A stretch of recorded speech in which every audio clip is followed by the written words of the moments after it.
Bienvenidas, bienvenidos a la segunda parte de esta entrevista fantástica que nos está dando Lorenzo. Y como lo hizo en la primera parte, seguirá respondiendo, contándonos muchísimas cosas y respondiendo a aquellas preguntas que posiblemente tú también tienes. Así que, sin más dilación, te dejo con la segunda parte.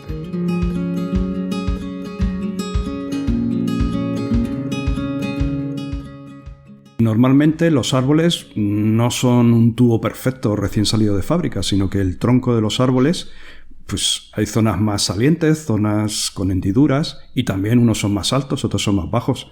Dinos, por favor, en qué zona del tronco y a qué altura hay que poner las inyecciones.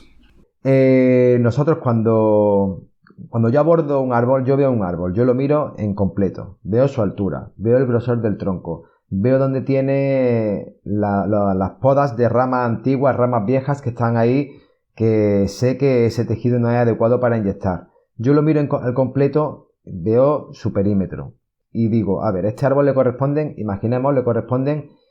4 inyecciones, porque tiene 1 metro de perímetro y ahora resulta que miro a la copa y la copa es pobrísima. Es una copa que no tiene apenas, tiene muy pocas hojas, por lo que sea, ha sido maltratado durante muchos años y yo lo contemplo en comparación con otros árboles de la misma especie y veo que no tiene nada que ver, que es mucho más pobre, pues a lo mejor le pongo 3 inyecciones. Pero además también miro la altura de la cruz y digo, a ver, la cruz la tiene muy alta, porque es un árbol que ha crecido muy, muy espigado.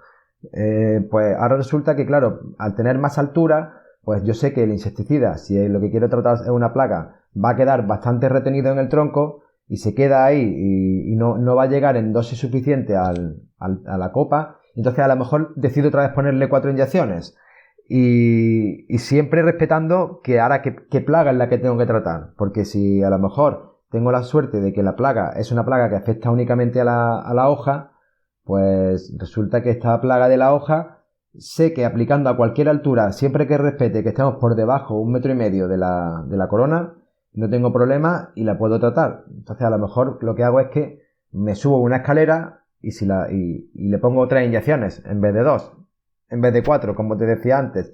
Pero si la plaga es del tronco, tengo que tratar a la base. Entonces si yo trato en la base, pues tengo que infectar todo el tronco de insecticida para que el insecto cuando se alimente muera. Entonces todas estas características siempre requieren un análisis un poco pormenorizado e individualizado de cada casuística. Yo lo veo rápido, yo es que miro un árbol y es como cuando Messi coge la pelota, él sabe lo que va a hacer antes de coger la pelota y sabe por dónde la va a meter, por la escuadra. Yo en el sentido de la endoterapia no es que yo sea el Messi de la endoterapia, pero obviamente sí que me considero bastante experto. Y cuando intento explicar todo esto a la gente siempre le doy, por supuesto, la posibilidad de que me pregunten, que se sientan seguros, que no vayan a lo loco, que cualquier pequeño paso de los que estamos hablando, tanto la forma de hacer el orificio como introducir el conector, etcétera, pues requieren una práctica, requieren una habilidad que no es difícil, pero sí que hay que asimilar los conceptos un poco, pues poco a poco. Y eso, dónde se pone, cuándo se pone, etcétera, todo lo que he explicado antes está muy bien, pero hay que afrontar después cada uno con su árbol y plantearse bien las cosas, leer mucho y preguntarme a mí o a su asesor técnico, a quien sea, para que le asesoren bien. Que no se lance la gente a hacer endoterapia a lo loco, eso es una de las cosas que yo quiero dejar aquí claro y lo repetiré después, porque como cualquier otra cosa, nadie trata con una mochila un árbol sin aprender. Nadie va a coger la mochila, agarra la mochila y le mete el insecticida a la dosis que sea y a lo loco. No, pues igual la endoterapia requiere una formación y una forma de trabajar que sea pues eso, pues que esté basada en la experiencia. Justo ahora te iba a consultar en cuanto a la cantidad de inyecciones que se le colocan a un árbol, a una conífera o a una palmera, si influía la altura del tronco, si influía el tamaño de la copa. Bueno, un poco has estado comentando eso. No sé si querés agregar algún otro detalle más para que tengamos en cuenta. Sí, pues mira, está muy bien que me pregunte esto porque en palmera, por ejemplo, es muy diferente la forma de abordarlo que en árboles que en árboles, que las frondosas, que son las que no son coníferas, y después coníferas. En las frondosas, que son las plantas que realmente se llevan más inyecciones. Por perímetro, a igualdad de perímetro, pues nosotros en las frondosas, con nuestro dispositivo, el volumen que trabajamos y tal, cada 20-30 centímetros ponemos una inyección. 20 o 30 no es lo mismo. Hay veces que tenemos un perímetro de 1 metro y hablamos de si ponemos una cada 20 serían 5 inyecciones, pero es que si tenemos a veces un perímetro de 1 metro y hablamos de 30, pues serían 3 inyecciones a lo mejor, porque a lo mejor son 3,1 inyecciones que al final aproximamos a 3. De 5 a 3, ¿por qué? Pues por lo que hablaba antes, del tamaño de copa, de la altura del tronco, de la plaga que tenemos que tratar, que a lo mejor pues requiere ciertas características. Todo esto es pormenorizado, pero sí que eso, pues cada metro de perímetro, metro de circunferencia, pues sería de 3 a 5 inyecciones. A lo mejor 4 es la media y es lo más adecuado, pero esto siempre hay que, como decía, observarlo pormenorizadamente. En coníferas, sin embargo, este rango aumenta para resultar en un menor número de inyecciones.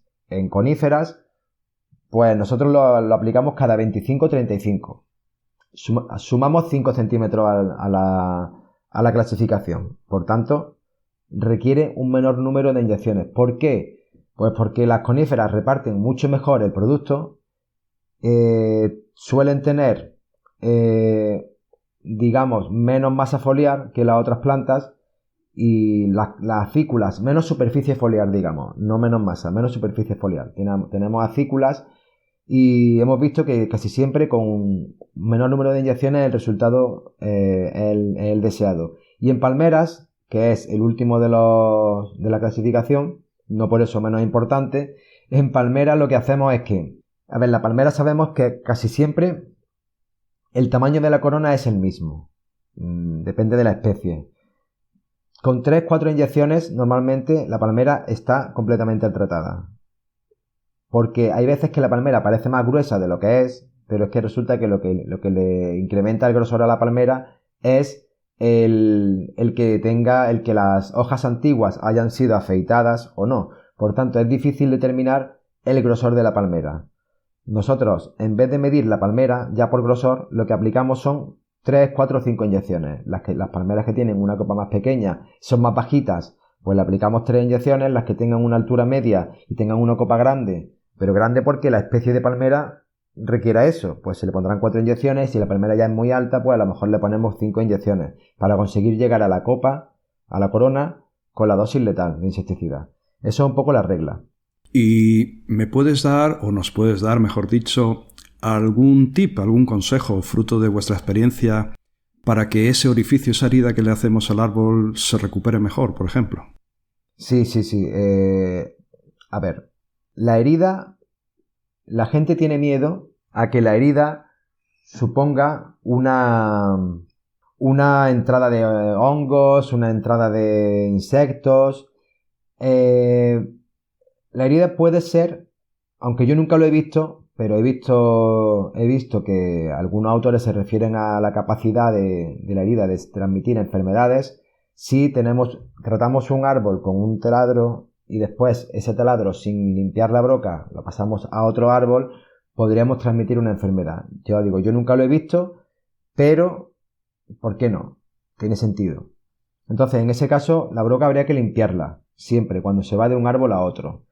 Después, la herida en sí, cuando nosotros hacemos una herida, nosotros recomendamos siempre que dejemos la herida al aire para que entre el oxígeno suficiente como para que los procesos metabólicos de combatir la herida se puedan llevar a cabo y no se acumule ningún tipo de humedad. Si tapamos el orificio se va a acumular humedad a la vez que no va a entrar aire, con lo cual favorecemos la proliferación de hongos anaerobios, que son los que se asocian a la pudrición de la madera.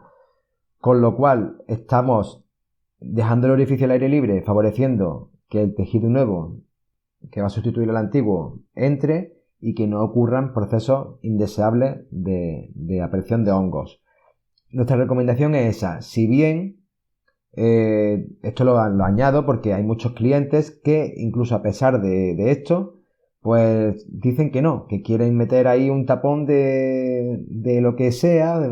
Si vais a meter un tapón, poned fungicida dentro del orificio, ya sea con una pasta cicatrizante, con cualquier otra medida, para que estos hongos por lo menos tengan algún tipo de impedimento y que la planta pues tenga una respuesta ayudada por lo que nosotros estamos introduciendo. Pero nosotros preferimos que se quede el orificio al aire libre y no hay ningún tipo de problema, porque nunca ha habido ningún tipo de problema con esa forma de actuar. ¿Con qué se inyectan los productos y cómo tiene que estar preparado el insecticida, el fungicida o lo que le estemos incorporando a la planta? Normalmente, para inyectar un producto, el líquido es de base acuosa, porque nosotros cuando tenemos un insecticida, casi nunca está preparado el líquido para ser inyectado al tronco para endoterapia. Los insecticidas y los fungicidas normalmente se idean para uso foliar. Entonces, ¿qué pasa? Nosotros tenemos que disolverlos o diluirlos. Y se hace con base acuosa. También se le pueden añadir otro tipo de sustancias para conseguir que el insecticida sea soluble. Porque imaginad que hay insecticidas, como he dicho antes, que son muy insolubles y ahora de pronto, pues, nos inventamos que son solubles. No, o sea, esto tiene también, no podemos pensar en un insecticida insoluble para lo que nos conviene, para que no llegue al fruto, pero después soluble para que se reparta bien. Hay que pensar en eso. Entonces, ¿qué ocurre? Nosotros desde Fertingel lo que hacemos es disolverlos en una base acuosa que después también tiene algunos aditivos que permiten una solubilización eficaz, que se absorba rápido, que no forme emulsiones, porque las emulsiones se reparten peor. Y una vez consigamos un líquido estable que disuelva el insecticida o el fungicida que estamos inyectando, o el fertilizante, lo que sea, eso ya es inyectable y después tendrá otras características físico-químicas como el pH, como la tensión superficial, como la viscosidad, parámetros de este tipo, parámetros físico-químicos que ayudarán a que la absorción sea más rápida, el reparto sea más rápido o más lento. Pero principalmente que esté disuelto en agua o en el líquido que estemos inyectando. Si no está disuelto, no vamos a conseguir que el líquido entre en la planta y por tanto no habrá ningún tipo de efecto. O sea, solamente conseguiremos hacer una herida que sea un daño innecesario para la planta. ¿Y técnicamente es posible inyectar solo y exclusivamente utilizando agua más el insecticida, por ejemplo? Con la suficiente cantidad de agua se podría teóricamente. Yo cuando antes estaba hablando del resumen de la endoterapia, un poco el resumen histórico, el contexto histórico de dónde viene esto. Yo estuve investigando muchísimo porque como publicamos un libro hace poco de endoterapia, pues mis compañeros ellos estuvimos investigando mucho y miré muchísimos artículos y muchísima bibliografía. Un peral, por ejemplo, en un día, un peral, en este ensayo que te cuento ahora, se tragó 16 litros de agua. Entonces, claro, es posible todo lo que esté con esos 16 litros de agua, podríamos haberlo metido con insecticida, con una dosis muy pequeña y un insecticida muy poco soluble, pero en una cantidad de líquido muy grande, también hubiera entrado dentro del árbol de esta manera. Con lo cual, en agua es lo ideal, pero claro, tú no puedes hacer ahora de pronto que 16 litros de agua cada vez que vas a inyectar para eso es que no estamos tampoco aquí, porque si no tendríamos que hacer un despliegue para cada árbol que sería una obra pues faraónica. Entonces, lo que se intenta siempre es añadir disolventes y adyuvantes al líquido con lo que conseguimos un volumen mucho menor de inyección y por tanto optimizamos y hacemos viable técnicamente que un dispositivo esté 5 minutos, 10 minutos, un cuarto de hora puesto en el árbol y después se pueda retirar y te pueda ir a otro árbol. Eso es lo que se consigue con la química.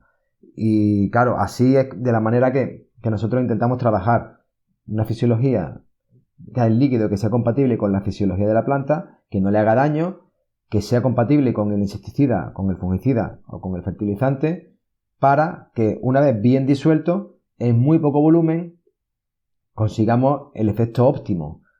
Y como os decía antes al principio de la presentación, ¿qué volumen es necesario? Pues cada aplicación requiere su volumen. Los fertilizantes requieren un volumen más alto y los insecticidas, pues depende de lo que tú le añadas, los ayudantes que le añadas, pues a lo mejor requieren un volumen más bajo porque son moléculas de una naturaleza muy distinta. Te hago una consulta. Bueno, por ahí las reglamentaciones sobre el uso de agroquímicos en España y en Argentina son bastante diferentes. Hay muchos productos que allí ya no se pueden utilizar y que todavía aquí nosotros sí.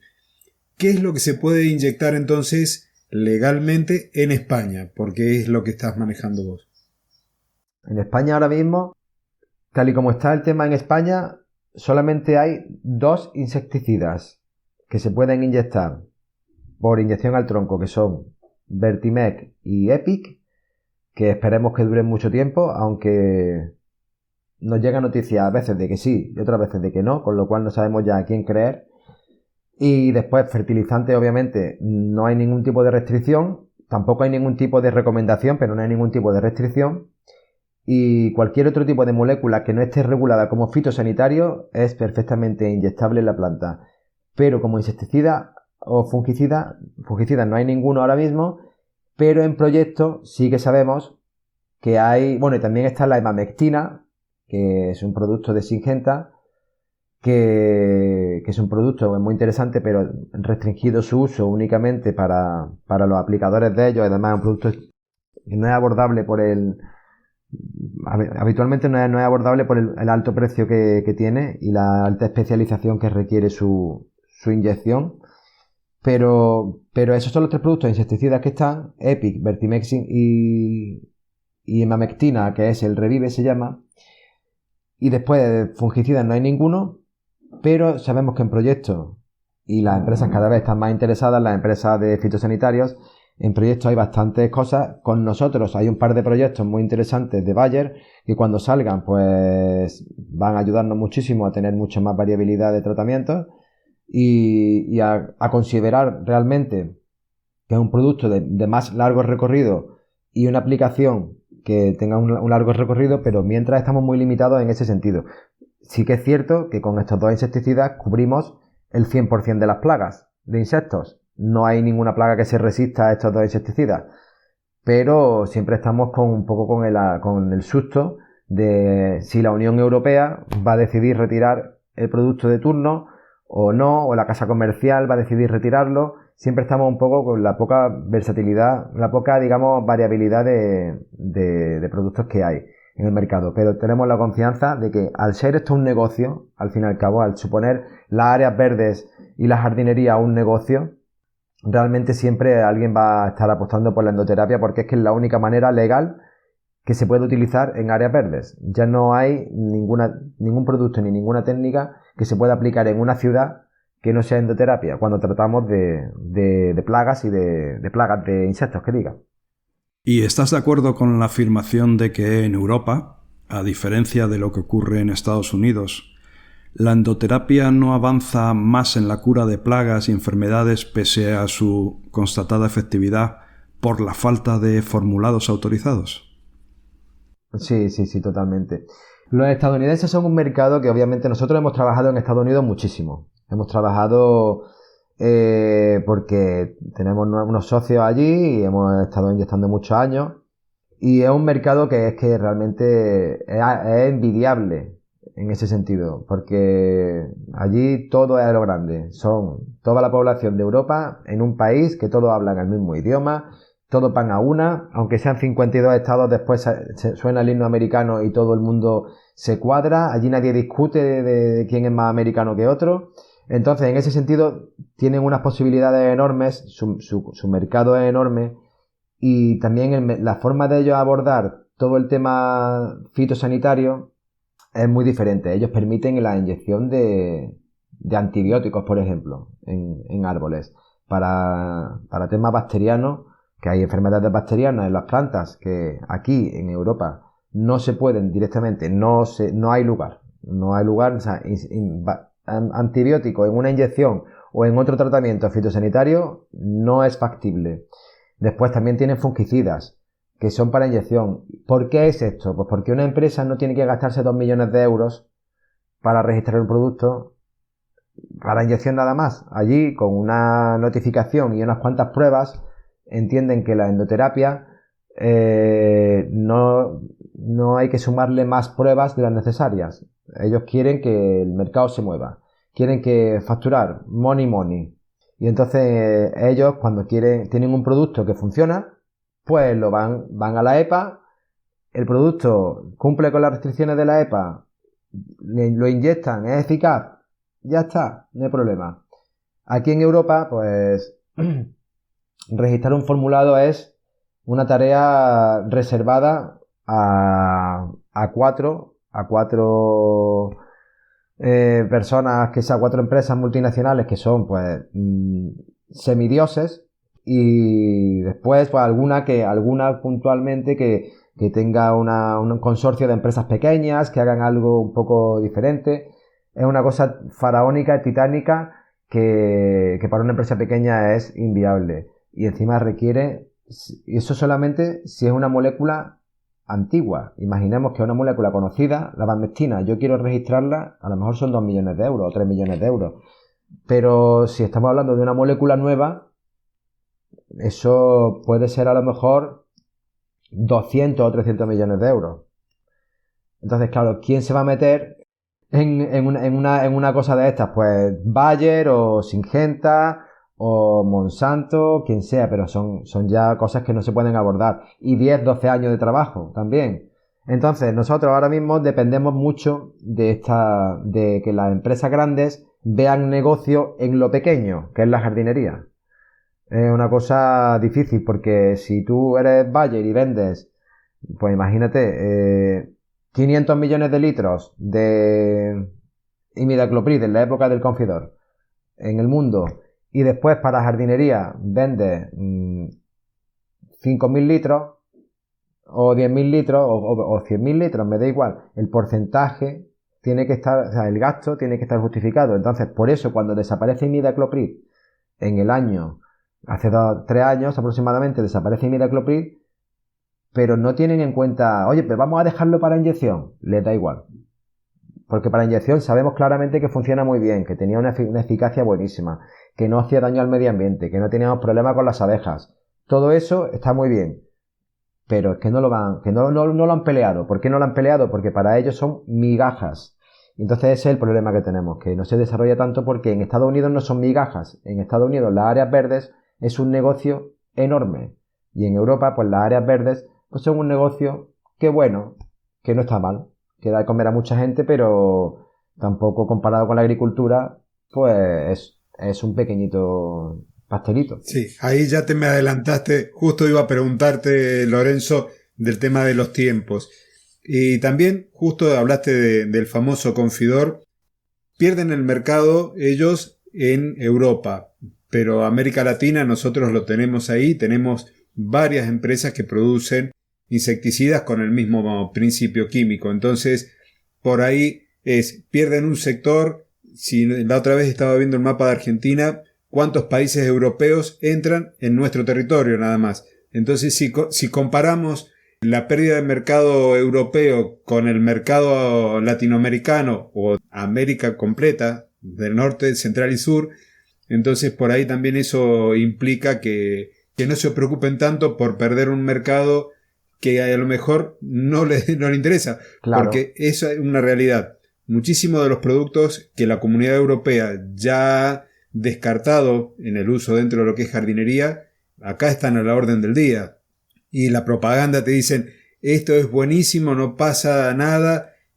Sabemos el poder de Monsanto y de muchas otras como Bayer dentro de lo que es las economías regionales. Así que esa también es otra justificación. No lo vendemos ahí, pero se lo vendemos a los americanos, a los latinoamericanos. Sí. Ahí está. Muy bien. Pero sí es que nosotros ya estamos aprendiendo un poco, porque tenemos tratos con empresas multinacionales, tenemos acuerdos y empezamos a desarrollar cosas, a hacer ensayos, y ellos pues coloquialmente nos cuentan un poco cómo funciona su empresa. Y ellos funcionan por comités, proyectos, son unos gigantes que para moverlos, igual cuando se mueve el gigante no lo para nadie, pero hasta que se mueve el gigante tarda mucho en empezar. Entonces, eso es lo que ellos cuando deciden una estrategia, pues deciden una estrategia y eso está más que pensado. Otra cosa es que se equivoquen, pero está muy pensado. Y si ellos no ven ahí, digamos, la punta a un negocio, se la verán de otra manera. Cuando ellos toman una decisión está muy justificada. Nosotros, por ejemplo, hablando de algo muy obvio, que es, por ejemplo, un insecticida, nosotros le preguntábamos, ¿por qué no probáis este insecticida en almendro? Porque aquí en España la restricción, no sé cómo será en Argentina, pero aquí cada producto fitosanitario tiene un uso concreto en determinadas especies. Hay productos que son muy buenos en almendro, pero ese mismo producto, aunque sería buenísimo en melocotonero, pero han decidido que no quieren hacer melocotonero. Solamente hacen almendro por lo que sea. Y en este caso, pues las decisiones estratégicas muchas veces dependen de que es que a lo mejor tienen otro producto para melocotonero, no quieren competir contra ese producto, o no quieren gastar dinero en marketing ese año en melocotonero porque lo tienen pensado gastarlo, yo qué sé, que son gente que realmente pues tienen una forma de trabajar que es muy misteriosa, pero al final algo harán bien cuando se ganan todos los años tantos miles de millones de dólares o de euros, ¿sabes? Que no es que yo lo admire, pero tampoco voy a desprestigiar su trabajo porque es muy difícil trabajar de esa manera tan a lo grande. Y Lorenzo, cuando llega una nueva plaga o cuando, como comentaba, se prohíbe un insecticida, como pasó aquí en España con el tiametoxan y con el imidacloprid, con el picudo rojo, por ejemplo, cuando ocurren estas cosas, ¿cómo abordáis estos cambios? O sea, ¿cómo hacéis los ensayos para ver la eficacia de un producto mediante la endoterapia? ¿Y piensas que hay productos suficientes para pensar que la endoterapia tiene un futuro asegurado? Pues mira, esta pregunta es, digamos, la que no está mal que me la hagáis la última, porque da miedo.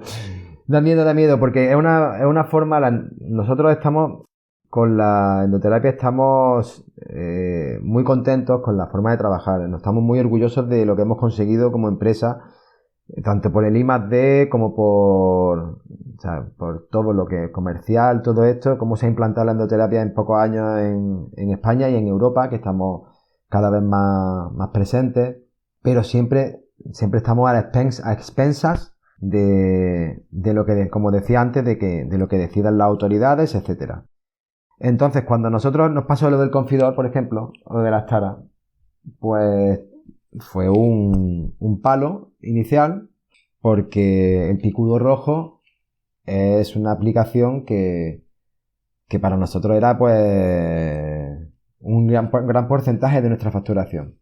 En ese momento nos quedan, de 4 insecticidas que teníamos, pues nos quedan de pronto 2 insecticidas. Además es que el uso cada vez ha sido más vigilado por parte de la administración, siempre está completamente fiscalizando cada vez más, y no está mal que lo hagan, para que el uso se haga de una manera responsable, que el insecticida se aplique donde tiene que aplicarse y no lo apliquen en otra cosa, para que los litros que se compran no se hagan locuras, etcétera. Y entonces nosotros de pronto nos vemos con 2 insecticidas que son Epic y Vertimec, que sabemos que tienen eficacia para picudo rojo, pero nosotros teníamos asumido, porque no habíamos hecho ensayos realmente con Epic, que era mucho peor que el Actara, y porque el Actara era el mejor y el imidacloprid era el segundo mejor, y de pronto nos vemos desnudos. Cuando estamos con esta disyuntiva, pues tiramos para adelante y ponemos Epic más Vertimec y tiramos para adelante. Sabiendo esto, pues 6 meses antes empezamos a hacer cosas con Epic y Vertimec. No se iba a ninguna palmera. Hicimos muchos ensayos, no ensayos a lo grande, pero sí que ensayos de eficacia, pues funciona bien. Pues suerte que nos avisaron 6 meses antes de que esto ocurría, porque realmente nosotros nuestra estrategia no es hacerlo así tan rápido. Nuestra forma de trabajar es hacer las cosas con perspectiva, pero no siempre se puede porque la administración de pronto de un día para otro prohíben algo o retiran algo. Nosotros hacemos muchos ensayos de I+D, colaboramos con la universidad, lo hacemos también por nuestra cuenta, con nuestro departamento técnico, y siempre estamos intentando buscar sustitutos para cuando no haya. Eso es nuestra estrategia. Lo que pasa es que cada vez pues esto no se puede utilizar como se quiera, y aunque hay insecticidas que sí que sabemos que funcionan muy bien por inyección al tronco, están publicados y funcionan, pero a lo mejor no están registrados para esto. Con lo cual siempre tenemos ese miedo. Eso es una cosa que no se nos puede quitar. Y tú me preguntas si realmente está el futuro asegurado. Yo creo que el futuro de la endoterapia está asegurado porque hasta que no aparezca otra técnica que demuestre ser más eficaz que la endoterapia, no hay nada que garantice la salud de las personas en áreas verdes, y eso creo que queda mucho tiempo hasta que podamos decir que hay productos que son completamente inocuos y aseguren inocuidad para el transeúnte y para las personas. Si tenemos que nombrar las desventajas de la endoterapia, ¿en qué nos tendremos que estar focalizando? ¿Desventajas de la endoterapia? Pues mira, la desventaja de la endoterapia es que ahora mismo la endoterapia es un poco como la selva. En el sentido de que hablo es que cuando tú tienes que aplicar con una mochila, tienes que pulverizar con una mochila, las instrucciones son muy claras. La mochila tiene que cumplir estos requerimientos, el líquido tiene que ir así, se tiene que aplicar tantos litros por árbol y está todo muy claro. Todo es matemático. Y no te puedes equivocar. En endoterapia, al ser un mercado tan nuevo, al ser una forma de aplicar tan nueva, hay muchas formas de abordar un problema similar. Es decir, puede irte la empresa A, la empresa B y la empresa C. La empresa A trata con unos mililitros determinados porque su técnica es lo que aplica, la empresa B con otros y la C con otros. La A con una presión, la B con otra presión y la C con... Cada uno hace el tratamiento y de igual con un volumen determinado cada una de las técnicas. Entonces, cuando tú te pones a mirar como usuario qué técnica te conviene más, es muy difícil que te dé confianza en la práctica de endoterapia cuando tú ves que cada uno lo hace de una manera distinta y tú no sabes qué hacer realmente. No hay una ley que recoja el cómo se debe hacer la endoterapia y solamente los únicos documentos que hay que refrendan esta técnica como algo viable es los ensayos que han hecho de eficacia las empresas que han registrado el producto determinado. Los que yo puedo hacer y yo te digo, este producto funciona, tú me tienes que creer y poco más. Cuando va una multinacional como Bayer, ella pues ha hecho 1 millón de ensayos que están revisados por el gobierno. Entonces, si tú vas de la mano de Bayer, la gente confía mucho más en ti porque saben que tienen una fiscalización por parte del gobierno muy grande. Pero las técnicas en sí, las técnicas de aplicación, no tienen ninguna restricción ni nada parecido. Con lo cual, como te decía, en la selva, eso es una parte buena que es las numerosas oportunidades que ofrece, que la creatividad de la empresa que quiera sacar un dispositivo no tiene puertas, no tiene ningún tipo de limitación, pero por otro lado el usuario recibe una información que puede ser errónea porque no hay ningún tipo de vigilancia acerca de esto. Entonces, para mí la desventaja de la endoterapia es que no se ha sistematizado y no hay unas reglas claras que expliquen cómo se debe hacer la endoterapia. Y Lorenzo, entiendo que podemos tratar, pues yo diría que casi todas las plagas, ¿no? Pero ¿me puedes solo listar brevemente, no sé, 6 o 7 las más famosas, las más habituales que podemos tratar con la endoterapia? Sí, mira, las plagas en general, yo te las puedo listar, pero voy a repetir otra vez para que la gente entienda qué es lo que se puede hacer con endoterapia. Cualquier insecto que se alimente de partes vivas de la planta se puede tratar con endoterapia, cualquiera.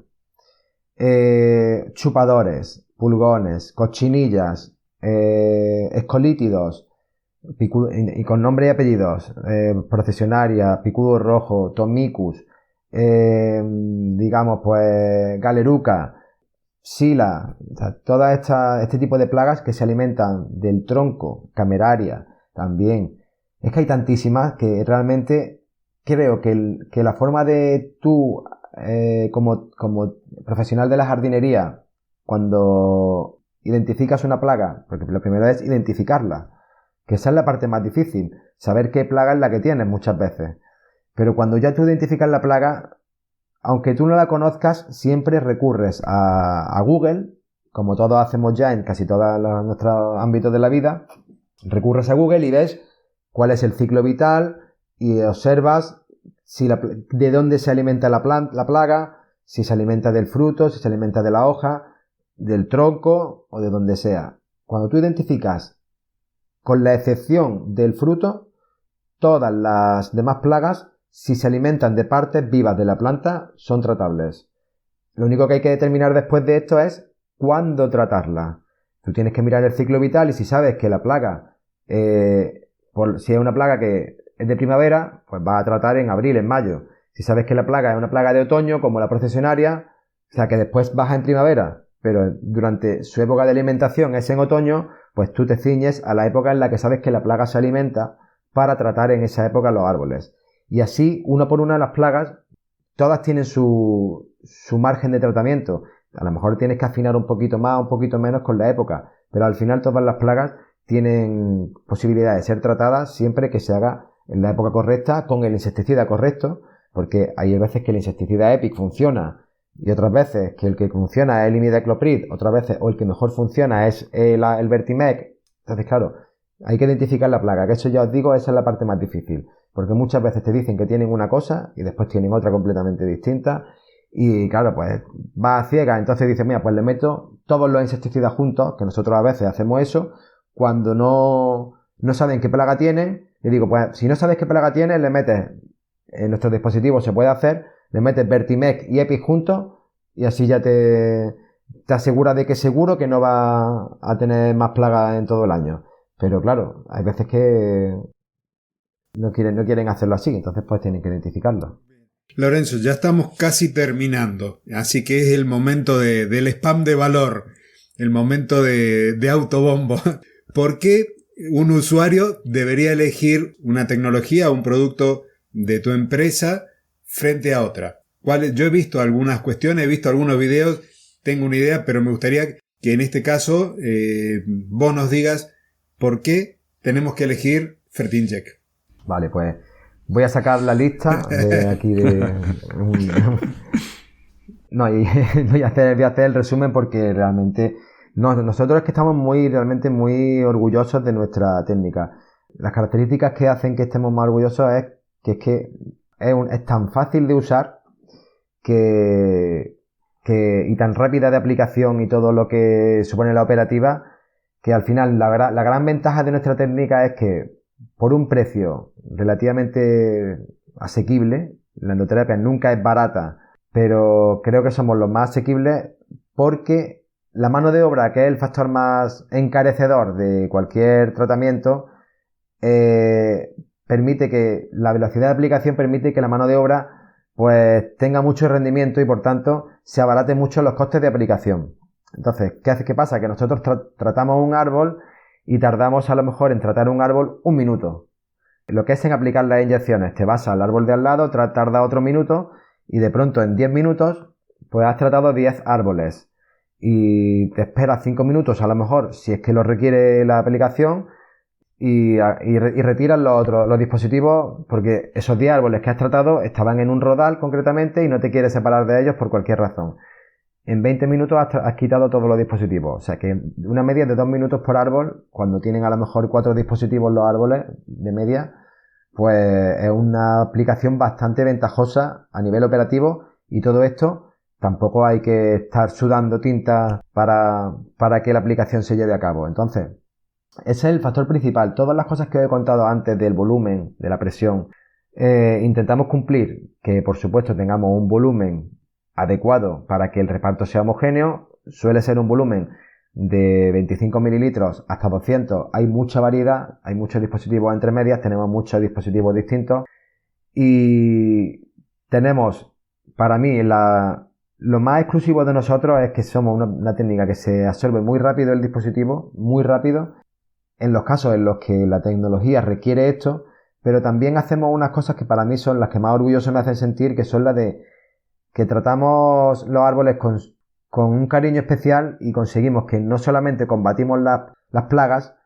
sino que también buscamos recuperar al árbol para que el árbol, de situaciones de estrés y de situaciones que esté muy dañado, porque sabemos que en la ciudad pues, los árboles habitualmente no están muy bien cuidados, no tienen unas condiciones adecuadas para crecer, pues conseguimos reanimar a los árboles con nuestros productos también, con nuestras sustancias activas, nuestras materias activas, y lo abordamos de esta manera. Entonces, con una aplicación muy rápida y con unos efectos que no solo se limitan a las plagas, que las plagas las hacemos obviamente, pero no creemos que el futuro de la endoterapia solo sean las plagas, sino que también creemos que la nutrición y la bioestimulación es algo que es necesario y que cada vez va a ser más necesario para que el árbol tenga defensa frente a las plagas, es lo más eficaz, y sobre todo la rapidez de aplicación hace que sea muy fácilmente implantable, y lo único que hay que comprar es el taladro, la broca, el martillo y los dispositivos. No tiene más requerimientos. No es una máquina costosa de 2.000, 3.000 euros que después, claro, pues a lo mejor no la puedes amortizar hasta X años después, y tampoco son gratis después en su uso. Eso es un poco lo que yo considero que es más ventajoso. Hemos llegado entonces al final de este episodio. Quiero agradecerte, Lorenzo, a ti y a tu empresa por la disponibilidad, por habernos dedicado este tiempo y haber traído o haber llevado a la audiencia un poco más de luz, de información sobre esta técnica que es bastante novedosa, muy poco usada, por lo menos en la Argentina. Hay muy poca gente que se dedica a hacer endoterapia, entonces es una forma también de llevar información. Así que muchas gracias por tu tiempo y haber estado acá en el podcast. Pues yo, para despedirme, pues mira, le invito a la audiencia argentina. Hay muchísima información en internet.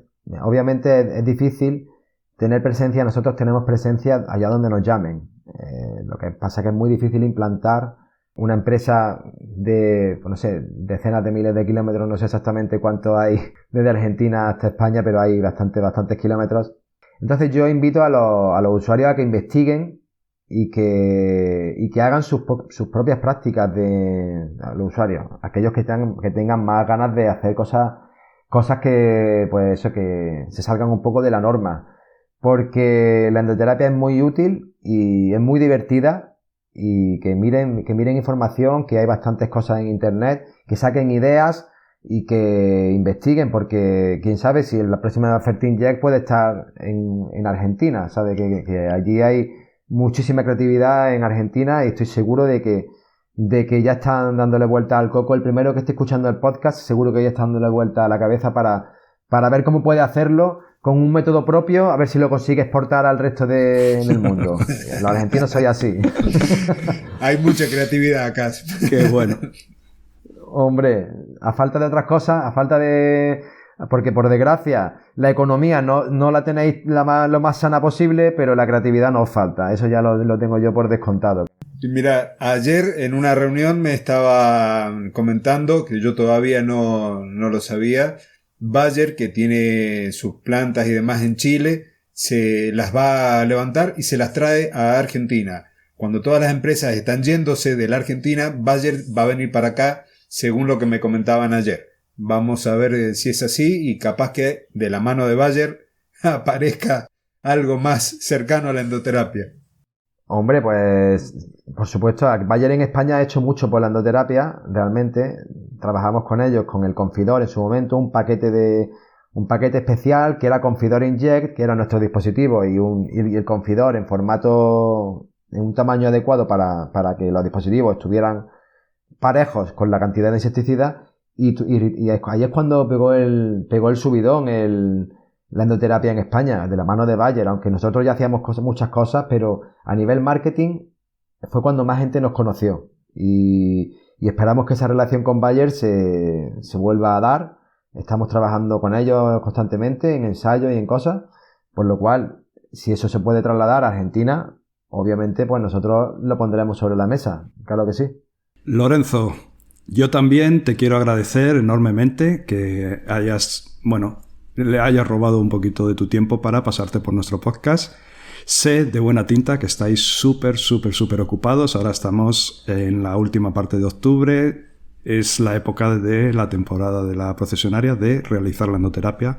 Para la endoterapia hay de realizar la endoterapia para la procesionaria. O sea que muchísimas gracias. Has dicho en algún momento de tu charla, de la entrevista, que habías escrito un libro en colaboración. Para ese oyente que quiere ir un poquito más allá, que quiere profundizar un poquito más, ¿nos puedes decir el título del libro?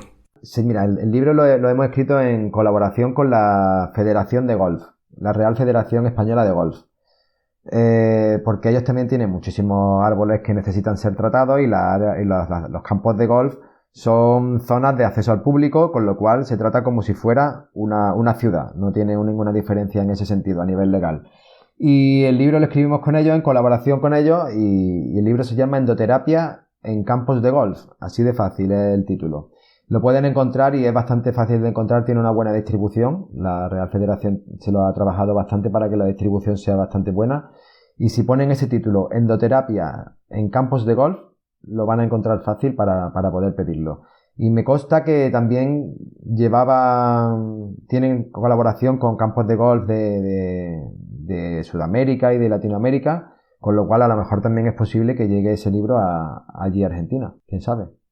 Muy bien, genial, genial. Pues muchísimas gracias. Ahí lo tenéis, queridos oyentes, para los que quieran profundizar un poquito más. Y también, Lorenzo, un abrazo bien fuerte, y también quiero agradecer a todos los oyentes por estar ahí, por el tiempo que nos habéis dedicado para aprender, pues la verdad es que hemos aprendido un montonazo sobre endoterapia. Y bueno, ya lo sabéis, un caluroso saludo, un abrazote, disfrutar de vuestro jardín lo máximo posible, que para eso lo tenemos, para eso lo cuidamos, y si es necesario, con endoterapia, por supuesto. Muchas gracias, Lorenzo. Muchísimas gracias, audiencia, por haber llegado hasta acá. Es un episodio un poco más extenso de lo normal, pero con muchísima información de valor.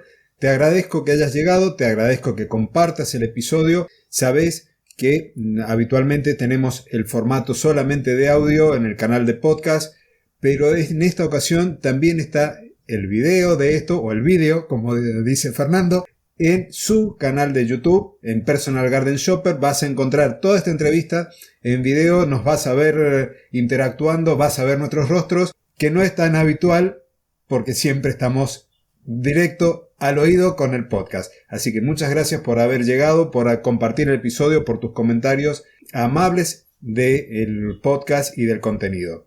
Así que, como siempre terminamos los episodios en colaboración, 2 continentes, 2 profesionales unidos por una misma pasión, la jardinería. Hasta entonces, y muchísimas gracias. Gracias. Chao. Y hasta aquí llegó la segunda parte del episodio, el cierre oficial de la entrevista. Espero que te haya gustado, espero que haya sido de mucho valor, como lo fue para nosotros, el haber aprendido un poco más de la endoterapia. Y la semana que viene continuamos normalmente con el podcast. Continuaré con el tema que he dejado hace 2 semanas atrás, que tiene que ver con el uso de plantas para curar otras plantas. En realidad son más bien para tener preparados preventivos a nivel de huerta, es decir, con las plantas más chicas, no con los árboles, como estábamos hablando en estos últimos 2 episodios, en esta entrevista que nos dieron la gente de Fertinject. Nos encontramos la semana que viene en un nuevo episodio del podcast de jardinería y paisaje.